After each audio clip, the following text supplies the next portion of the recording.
Hi everyone, my name is Esther Rubin. I am a linguist, a writer, a producer, and an entrepreneur in Silicon Valley. Welcome to the second episode of Cross-Cultural Success Story.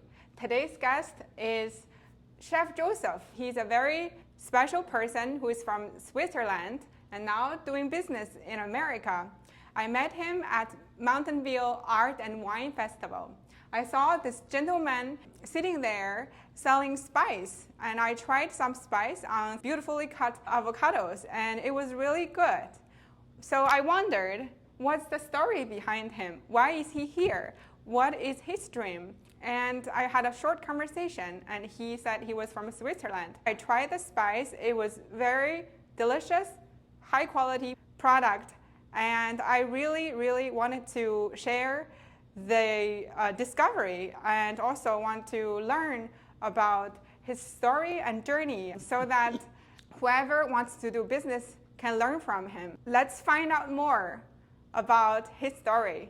It's also my first time learning about his journey moving from a beautiful country in Europe to America. So, hi Joseph, thank you very much. Nice having me. Yeah, for accepting my interview. Oh, no problem. My first question would be, in your own words, can you tell us your accomplishments? My biggest accomplishments? Well, I had restaurants for over 30 years here in Sonoma County, California. And then my other big, which I'm really proud of it, I worked for Meals on Wheels for 2.5 years as kitchen director, which was completely different. I had a French continental restaurant, which was high-end cuisine. And then I had to learn how to cook for 1,000 people. So which was Meals on Wheels? Meals on Wheels. It's a council on aging, which they do 1,000 meals for seniors who are not able to leave the house anymore. And so they deliver food to them. It's a nationwide organization. It's big. They're nationwide. Pretty much every city has a Meals on Wheels. So you learn to cook for high-end restaurants, and then you also learn to do for 1,000 meals. For quantity. Yeah, quantity. Yeah. Which was like banquet cooking, but it was way different than. And when I started there, the food was really not that good. I think I thought about the quality of the food much better. So it was I got a lot of good compliments from the people who for really the difference cook you for made. 1,000 people. Yeah. So. Where did that happen? Here in Santa Rosa. Santa Rosa. Yeah. Yeah. And you helped them to change the way of cooking. Change the way of cooking, and then I organized them. I wrote them about 350 recipes. 300? Over 300 recipes I wrote for them. Wow, Yeah. wow. And so they're still using it now. That's where I produce my spices too. I've kind of their mentor still, and they let me use the kitchen when I produce my spices and pack my spices. So when did that start? How many years did you do that? I did it for 2.5 years. I started this about 5 years ago, and then I did part-time the spice business for a while, and then they lost their kitchen director. So then I stepped in, because I used to do consultant work before for them. And so I kind of just fell into it, and then I put this on hold for about 8 months, and then I was working full-time there, and then did this part-time. So. Could you tell us the beginning of your journey coming to America from Switzerland? Yeah. Why did you decide to move here? I was 19.5 years old, going to the hotel business school. And a hotel business school in Switzerland requires that you be fluent in 3 languages. 3 languages? In 3 languages. So I had French and German and Swiss German. And so when I came to the States, I wanted to learn English. So that's why I signed up for it. So I signed up for a year. And then I was planning to go back, and I never went back. I did a cooking apprenticeship program first, the first 3 years, and then hotel business school. Then I wanted to be in hotel management. That's really what I wanted to do. Yeah, I've heard that apprenticeship program was very common in Switzerland and Germany, right? Yeah, as a way of education. Yeah, it's a 3 to 4 year program, which is very popular. Was it like a bachelor's degree, or? It's more like and so when you're done with your basic training program, that's when you go and learn the management part of it. We actually go to a 9-year school year. We have a 9-year school year in Switzerland. And then you go to an apprenticeship program or you go to higher education, which is university. So this is more, we call it a vocational school, training, like it's more specialized Yeah, training. Yeah, it's much better. Okay. And I think it's very well done in Switzerland. I wish they would do it more here in the States. I have been in academia. I have always been thinking about how do we do education better worldwide, how to be practical, right? Take your knowledge in the real I think here world. in the States, there's a lot of young people who, they don't really want to go to higher education. Right. And they want to be, but there's not enough training for them there here. So there really is some, but it's not publicized enough. I think it's getting better now because now you have to hire a plumber. It costs you $300. The plumber makes more money than a lot of, college degree people. So I think it's coming to be more respectable. And I remember when I came to the States, I met my that time girlfriend. I met her grandmother, and her grandmother kind of said, she was going to Temple University in Philadelphia. Her grandmother said to her, like, you can do better than getting a chef. Yeah, there's that stereotype against people who don't pursue academic path, right? Exactly. Yeah. But the real world need the people who we all need it. Yes, who can make things happen. We need products and services to make our life needs to be better balanced out, So I think, So your mother language is Swiss German. Swiss German. And then French was your second? Well, the second one was German. In Switzerland, German is much different than the Swiss German. It's a very different dialect. Different from German. Yeah, it's really different. So you learn German in school when you go to school in Switzerland, and then I learned French partly in school, and I lived in French part of Switzerland for a year. So that's very polished. So when I came to the States, I learned English on a French dictionary because I didn't want to lose my French. Because I knew I needed, even if I would have gone back to the business school, the hotel business school, they would have tested me in my French and English and German. Which language now is your strongest? I would say German still. When I go back there, it takes me a few days before I can speak it freely again. I think in English now completely.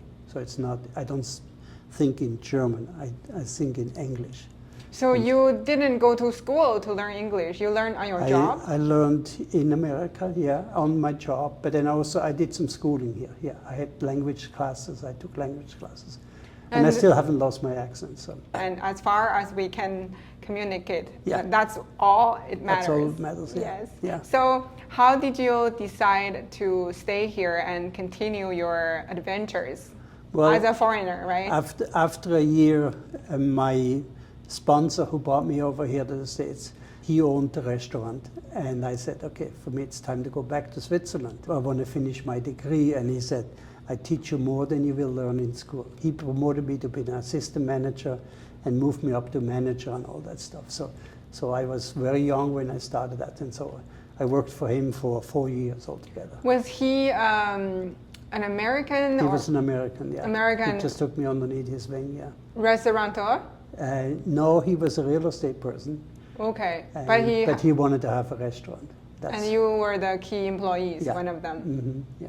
Wow, so you learned a lot of managements from all the practical operations. We call them operations management. Yeah, I knew how to make the food, but I wasn't skilled in management. And that's what I wanted to learn more about it. Okay, so how many places have you worked before you came to Santa Rosa? So then we have traveled up to Lake Tahoe one time, and I said, let's go up to Tahoe.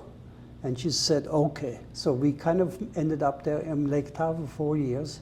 I worked at Swiss Lakewood Lodge in Homewood, which was a classic French cuisine and Swiss French cuisine. So I worked up there for 4 years, and then I came down to here to Santa Rosa in 1980 and opened my first place. Open your restaurant, your own restaurant, after working for others. Yeah. This is, again, my curiosity.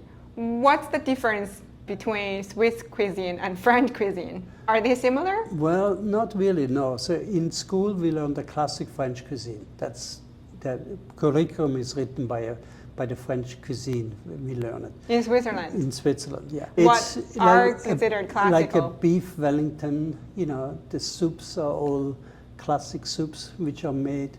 So there is, the way the vegetables are cooked and all that stuff. So it's really, the desserts are made and all that stuff. So you learn the classic French cuisine, but then we have such a strong influence from Germany and Italy and France. So I think the Swiss cuisine is the true continental cuisine. So even we learned the classic French cuisine, but we also learned how to make Italian dishes. Yeah. French, the French dishes were there, and then the Italian, the German dishes were, especially in the area where I grew up. Even in a high-end classic French restaurant, they still serve some German dishes in there too. Do you think it's because Switzerland borders with Germany, France, and in the south, Italy? So that's why the Swiss chefs are very thought out, because we are exposed to three different cultures. You have to cater for different people. Why did you close your restaurant? Well, after 30 years, my lease was up, and we had a little disagreement with my landlord, and so I said, I'm done with it. And after 30 years, I really was tired of it. You worked very hard for many years, right? Yeah. What was the tough part, like the difficult part of being in the restaurant business? Like running a restaurant. What was the most challenging? Try to get the customers in. That was the hard part. You can do, even if you serve the best food, you still need to promote it. You need to encourage people to come. So I did a lot of non-profit work during that time. So you really have to constantly promote yourself to bring new customers into your place. So it's marketing, right? It's marketing, yeah. Marketing is get the word out. Yeah, get the word out, and then spread the good word. And then you have to be sure that every time you produce a meal and service. I divide the restaurant business into three parts. One is the entertainment part. One is the service part. And entertainment, when I say entertainment, I mean the atmosphere. Okay, like ambience. Ambience and atmosphere. And then the second part is the service. And then I think the third part, even if I'm a trained chef, but I don't think the food is the most important thing. I think if you have all three work together well, then you have. I had a very successful restaurant, and the atmosphere was there. I think we had a really good service. I worked a lot in the front of the restaurant to be able to communicate with my customers. Like welcome them, like talk to them? Yeah. So, and then I did, I kind of supervised the kitchen. I had my kitchen crew, which worked for me, so I didn't really cook that much in the kitchen. Did you have to train, like, your chefs? Yeah, That's the apprenticeship program. You're going into it. So then you come out in Switzerland, when you come out of a training program, after 3 years of training apprenticeship program, you're called a cook, not a chef. And so can you tell us the difference between chef and cook? Yes, a chef is somebody who is basically a kitchen manager. That's how it has to be looked at. Kitchen manager. Kitchen manager. Okay. He runs the kitchen. Interesting. And in most big restaurants, the chef really never cooks. Interesting. He has the cooks who do the work for him. So you have a sous chef and all that other different things, but it's not really, so. And a lot of people, I get a lot of these people, they come out of this culinary arts program and they call themselves chef, and it's like, okay, well. I honestly, it's my first time actually learning the concept of the difference between a chef and a cook. To me, I use them interchangeably. I think probably most people don't even think about it. So if you call a chef a cook, it's an insult. Interesting. So chef is a it's higher. A higher thing, yeah. And I was basically trained. I need to make sure I call you Chef Josef. That's okay. So it's kind of an interesting, in the States, people don't differentiate that much.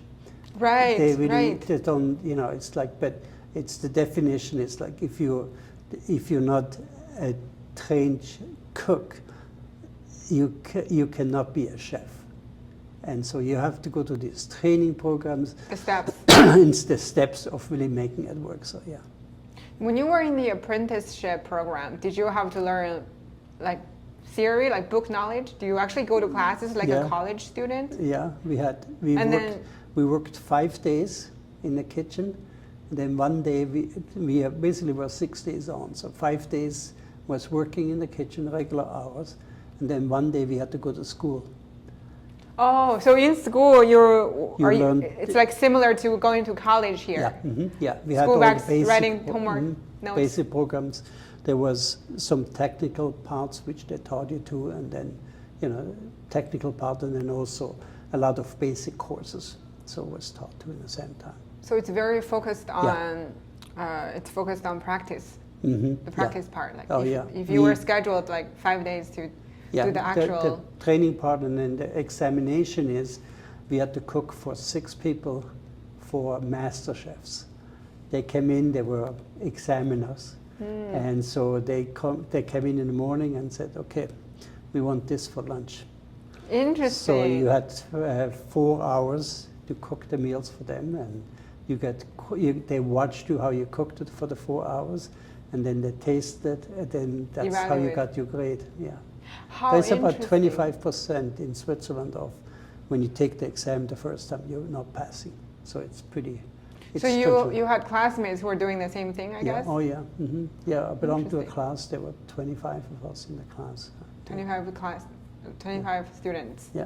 Okay, that's so interesting. How did you stay so focused in this general, cooking? I grew up fairly poor, so we didn't have any money to travel and doing things. I grew up on the farm. So when I heard about this training program, I said, oh, that's great. I can cook anywhere in the world. I wanted to travel. Even as a young child, I always wanted to travel. And that's how I kind of figured that's my ticket to travel without. I wanted to work on a ship, never did.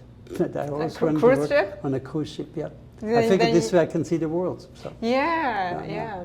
Which part of Switzerland was your farm? In northeast, so by Lake Constance area. It's the northeast part. We are about an hour north of Zurich. And the major town is St. Gallen. My father had a dairy farm. Dairy, apple, pears, and cherry trees. So that's kind of where the combination. So 2/3 of the income was from dairy cows, and then the other third was doing apple, pears.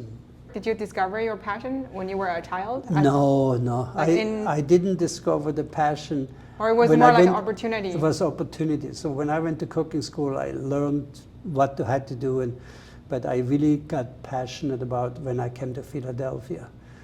When I worked for this gentleman, Frank Goldstein, he wanted to open up a restaurant. And he wanted to open up a Northern Italian restaurant. Northern Italian food. So Italian food, I guess there are different types? Yeah, there's different. The Southern Italian food is very different than from the northern part of Italy. So the northern part has a much stronger influence of the French cuisine. Okay. So I kind of he took me to restaurants in New York and in the greater Philadelphia area, and he said, that's the type of food I want. Can you make it? And so we kind of had to improvise, and we did it, and we were very successful. It's the most successful restaurant I ever worked in it. Wow. Yeah. For people who don't know a lot about the different types of Italian cuisine, do you mind telling us a little bit of the difference between southern and northern? If you look at the French cuisine and the northern Italian cuisine, they're very similar.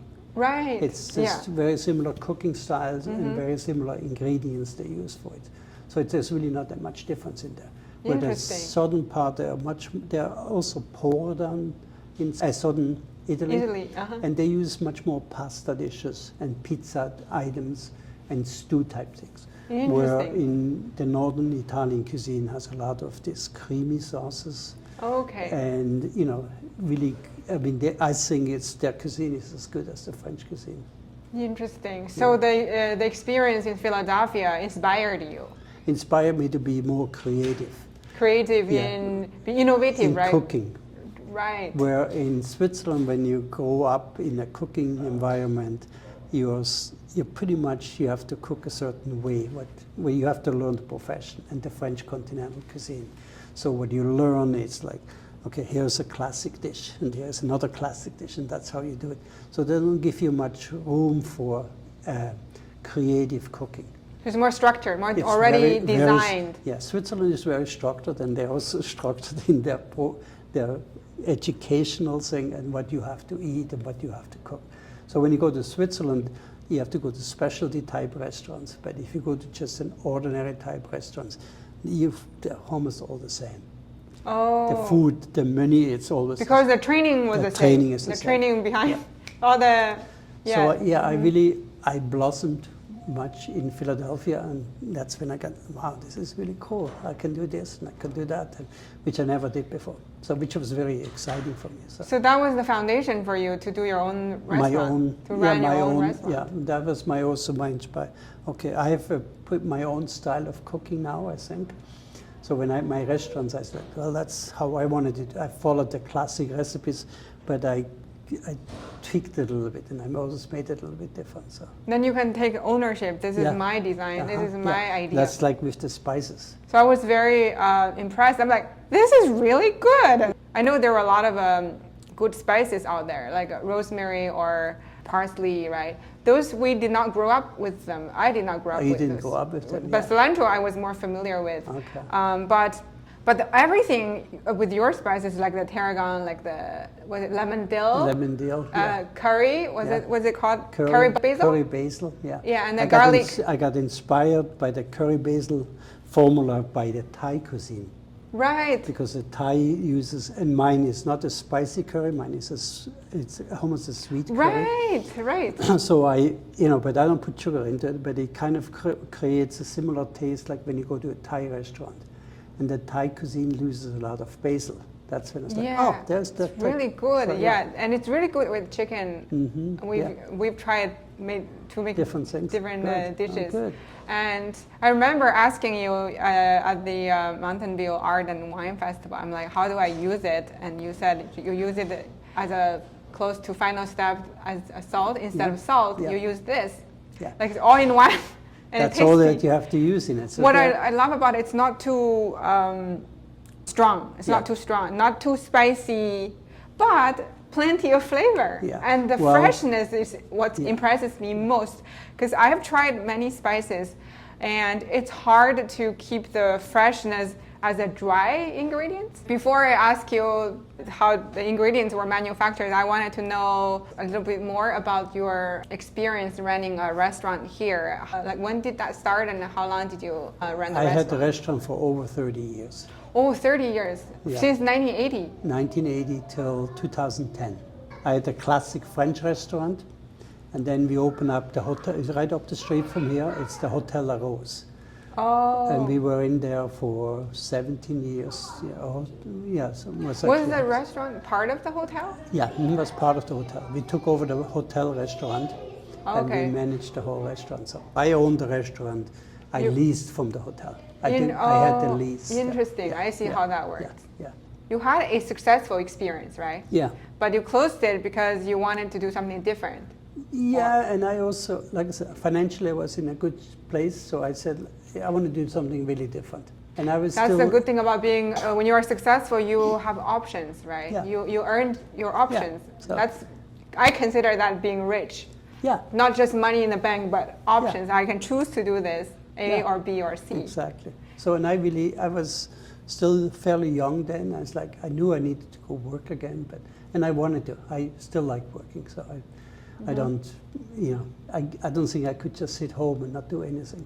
It's good to be active, right? Retirement to me, it's do whatever you like to do. That's kind of my philosophy of retirement. I like that. I really like that. Yeah. So when you made that decision, were you already very clear about what to do next? No, I had no clue. But you knew. But you had the option to think about it. Had time. I had time to think about it, and How long did you spend time thinking, planning? 3 months.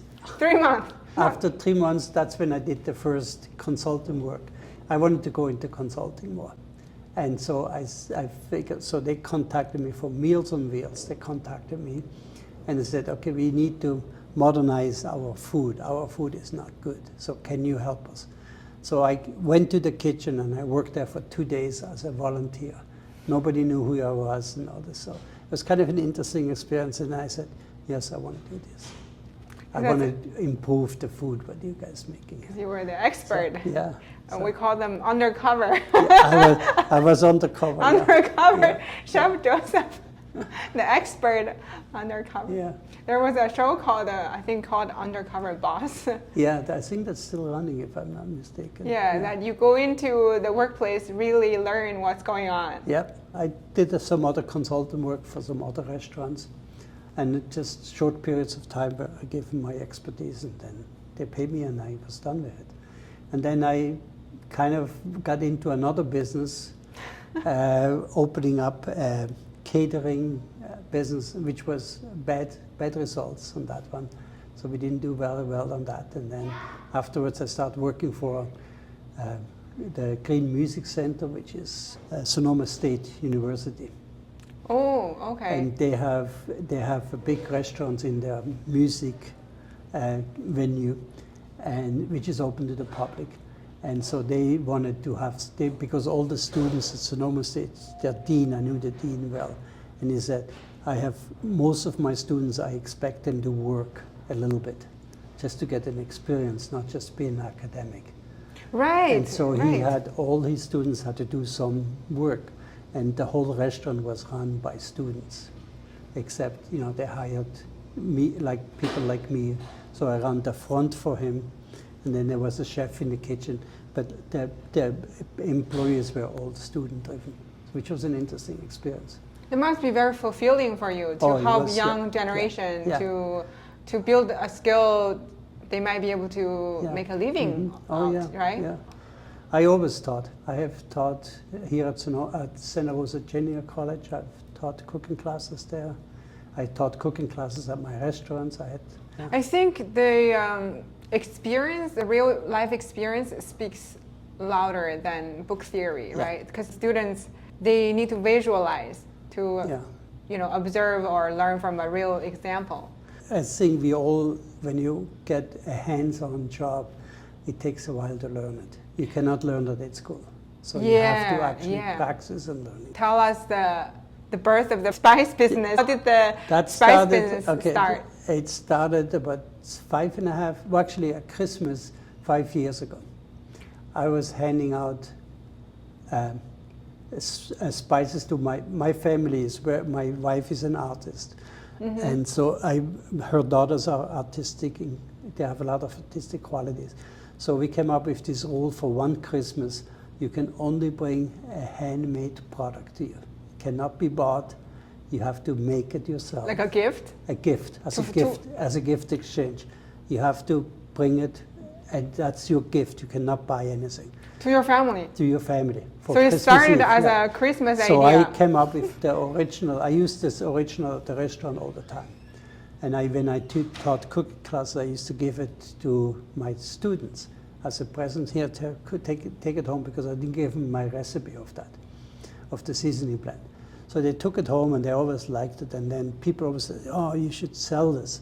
So after this whole Christmas thing, I had a friend of mine who is in business. He said, "Okay, I helped you marketing it."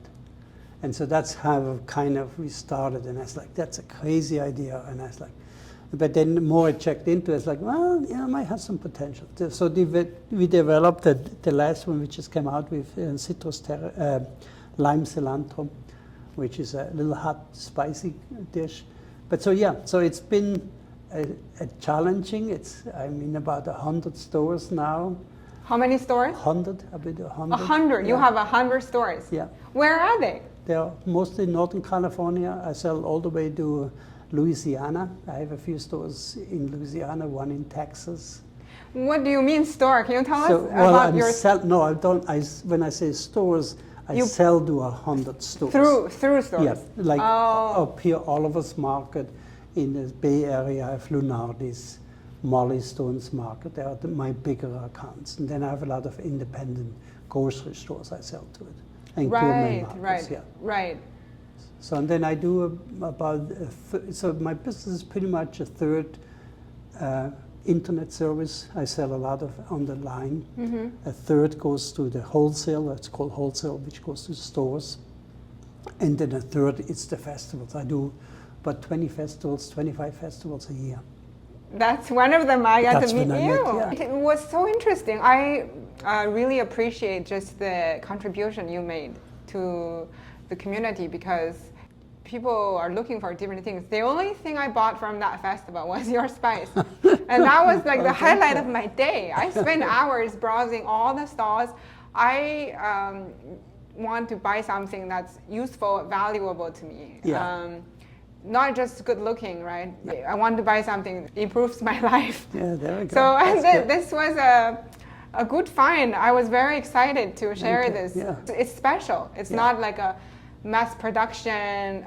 You can buy them from any store. Yeah. And I put there, each one has 10 different herbs and spices in it. How interesting. Each one of them? Each one of them has 10 different herbs and spices in it.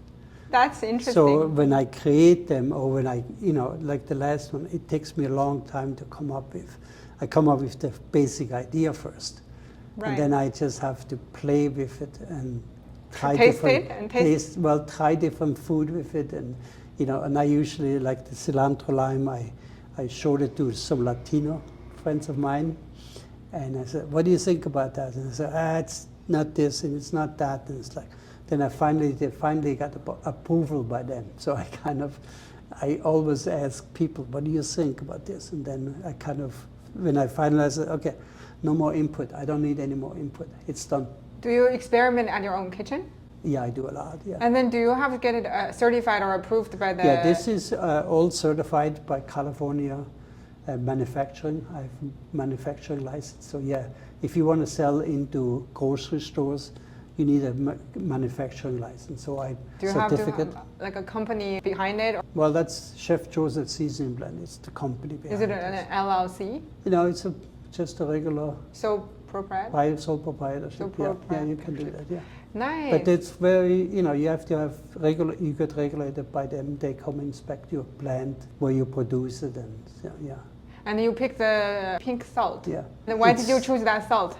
It's the best salt you can buy because it has all natural minerals in it, much more minerals than minerals. It has no artificial flavors or coloring or no iodine in it. Like most salt have iodine in it, and I thought iodine is supposed to do good to you. Yeah, but not in a big amount like that.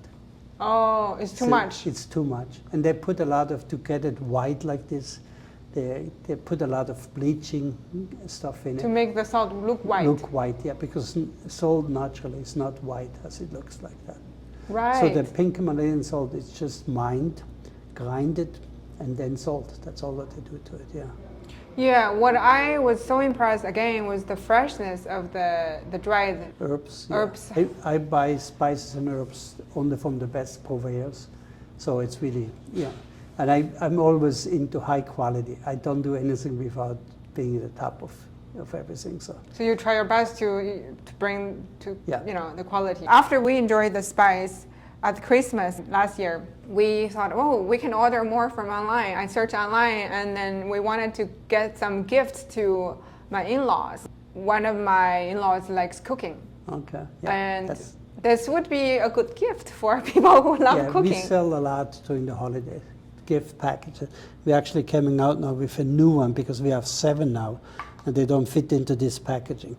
So we have now 2 packaging. One is a barbecue, special for barbecue, all the sub spices, but I mix match them different.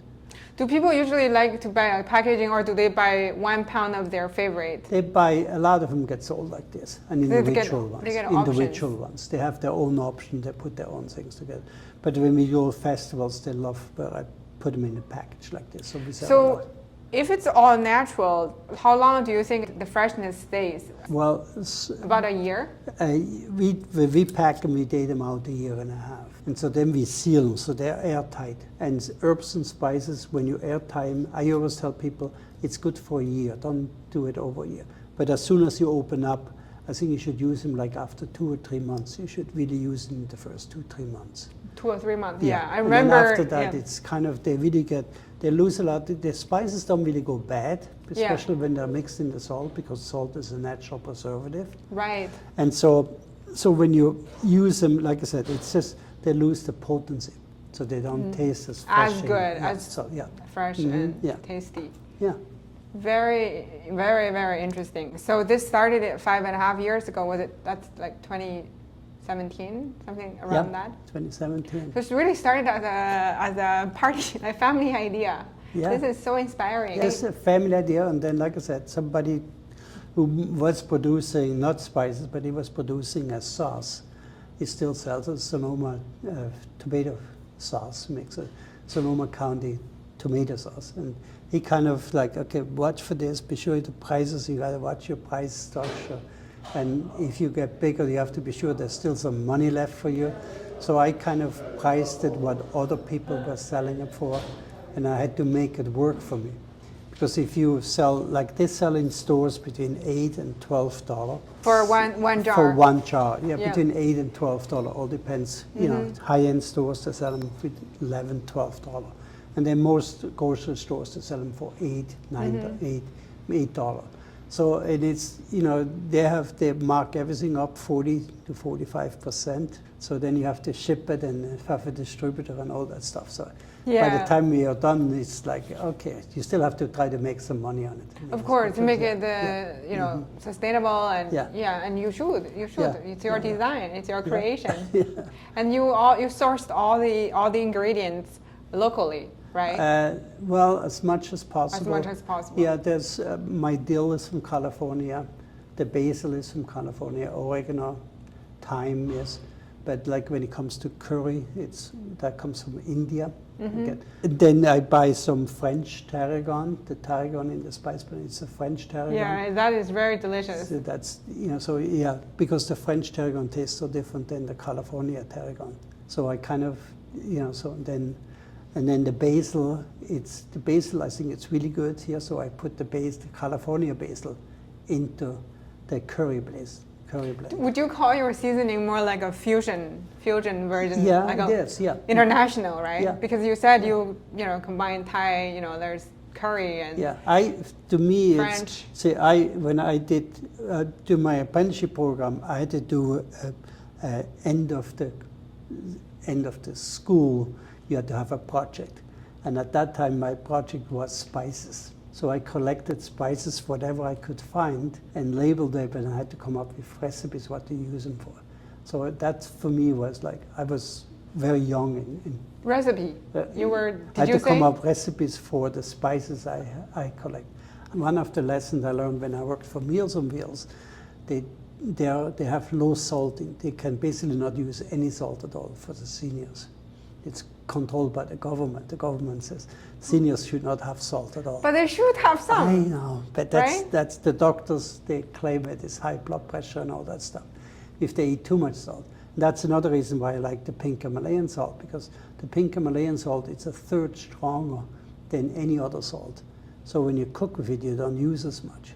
Yeah, so I noticed it. It's not quite salty. It doesn't, but if you use it the same amount, it tastes really salty. Okay. And so it's really, you don't need as much. Right. And that's why I always say, so it's like, I always believed like, and then, so I had to cook with a lot of ginger and mustard, which the ginger and mustard brings a good bite to it and has a lot of good background flavor. And so kind of like I incorporated more of that stuff into my spice blend because I didn't want to use as much salt. The process was really, I still learning, but from how to improve it. And I mean, the old ones, like I said, the original one, and they're like the new ones, I'm really excited about it. And so it's that interesting playing with food. It's so much fun. I can tell you are really passionate. Yeah. It's like other people might invent things with technology, but this is, to me, also very, very creative. Yeah. How do you operate your business now? What is your work life like? Are you happy with all your accomplishments? Yeah. Like structure, you know. I always like to get bigger. I've actually just applied for Amazon. For selling on Amazon? Whole Foods through Amazon and all that stuff. So that's going to be the next step. I'm still working on, I need to sell a little bit more before I can say, okay. I spend probably 2/3 of my time working, it's marketing and, going to festivals and, doing presentation, promotion. And the rest, it's really like the producing, it's fairly simple for me. I produce that in, I have my granddaughter helps me with packing. And so it's kind of still a family thing, and I have one employee who helps me part-time packing. But the rest is, like I said, I spend usually the morning in my office, 3 to 4 hours, and then it goes out into the public. I spend a lot of time out in public. That's a nice balance of, you do some office work, then you are out in the community. Mm-hmm, yeah. So I like it. When I had the restaurant, I had to be there a lot. Yeah, so I heard that. It just takes a lot of time where you have to be personal present. And then if you have a storefront, you always have to be sure. Right now, I rent a warehouse, I rent the space where I produce this, and then my office is at home. So I don't have that much overhead, which is nice. So that works really well. So when you were owning a restaurant, did you feel you were tied down to the location and you had to mind everything? Well, you have to come up with rent money and PG&E and insurance and all that other stuff. It's just much more. More pressure. Yeah, more pressure on it. Yeah. To perform. Yeah, people think people in the restaurant business you make a lot of money and it's a lot of work, but the national average is 10 to 12% net profit. If you go to a restaurant and you spend $100, yeah. Okay, if he can keep $10 as a net profit, he does well. Wow, it's already good. Everything else goes to food costs, to labor costs, and then maintenance and overall overhead costs and all that stuff. It's really high, right? Yeah, the cost it's really high. Really high. Mm-hmm. Interesting. That's why there's not much room for forgiving. So if you make too many mistakes, you're never going to make it in a restaurant business. That's why they say it's out of 10 restaurants open up, 9 will fail. 1 will make it after 5 years. It's hard. Yeah. It's hard to succeed, right? Mm-hmm. And also to keep running. Yeah, keep it running. Yeah. So keep running a restaurant business. Yeah. What is your vision for the next few years? 5 to 10. Years? What's the goal? Well, what's the picture? Big picture. What I would like to do is, because I'm limited of what I can do, to partner with a bigger company and to kind of let them take it to the next level. You would like to find a partner. A partner to bring it up to the next level. Scale up. Scale up, yeah. Because it's in the numbers here. When you do sell spices, you have to sell, a lot. I have a question for you. Do you want to do this more in America or globally, internationally? I definitely see there's a market. I have in Vietnam, they contacted me from buy to sell out of Vietnam. We've been going back and forth. So they have all the papers, they have all the samples, and they said, we will, very soon we'll have an order for you. So we see. I believe it when I see it. So do you, when you say scale up, but I guess probably the immediate would be to expand in North America. North America, like I said, Amazon, they're very big all over. I like to go to Texas. Texas is a big market to get into it. And then California, it's like Southern California. I have some stores in Southern California, but not that many. It's again, I'm limited. I don't want to work 50 hours anymore. No, and yeah. so I can only do so much. Why do you pick Texas? I've been in Texas and I've seen the stores, and there's a lot of really people who moved. There's a lot of, they want high-end food there. I see. Yeah. You see the need and market there. Market there. Yeah. This spice is very, I'd say, international, right? Like it's a new creation. Yeah. It's not so spicy or too strong for any group of people, no matter what kind of food you're used to or you have grown up with. This seasoning, it's just right, like not too strong, but very flavorful. So I thought, thank you.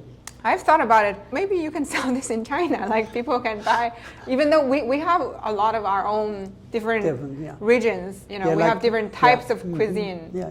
I'm from northern China. We have noodles and dumplings, and we have our 5 spice, Okay, yeah. But I definitely think that people can be very interested in trying something new. The only thing though, like it's the pricing. How do you transport them internationally? Well, like I said, the company, it's called Buy to Sell out of Vietnam, and they were interested in it. They say, we can ship it in containers over there, and hopefully we get an order from them. So they were very excited about it. So we'll see. Yeah, and I think in Asian countries, if people are interested, especially let's say the middle class who have education, they've traveled overseas, they want to enjoy international, food. products and services. They will, I think, also like Western restaurants and cafes. Yeah, I bring them to Switzerland a lot, and they love them over there in Switzerland. So you are from Switzerland, and you created this here and bring back. Now bring it back, yeah. Take back to Switzerland. Yeah. According to your experience in Switzerland, they don't have this type of blends of seasonings. I have not seen one who puts that many spices into a seasoning blend. That's Most right. seasoning blend, they have 3 or 4 different herbs and spices in it. But you put 10. I put 10 in. That's more than double the shots. That's it, yeah. Well done. But that's why it makes it different. It's like I said, my take was, like I said, I wanted to create something which is not like everybody else. I'm always trying to do something a little bit different. So that's why I gotta come up with something. And like I said, my original one was used at the restaurant a lot, but it's way different than what I use at the restaurant. It's a hybrid of that now. Mm-hmm. So one goal is to scale up. How about education? You said you like teaching. If there are opportunities for you to teach young people how to cook better, how to become a chef or a business owner in the, let's call this hotel business or restaurant business, catering, right? Business. Would you also be very, very open to teach? Yeah. I'm still teaching once in a while. Draeger's Market in San Francisco. They have four high-end stores, and they also have cooking schools there. So I teach regularly there. So, yeah. Okay, I haven't heard of it, but I'm sure a lot of people are interested. Yeah. And I want to help spread the word. Okay, good. So Sounds more good. people, if they want to try the spice, they can find it online, or if they want to collaborate or help you to scale up your business. Sounds good. I'm open for I hope that. they can reach out to you. Sounds good. Good luck. Thank you very much. Thank you. It's very, very good to talk to you. Thank you for your time. I really appreciate it. Welcome. Thanks for having me.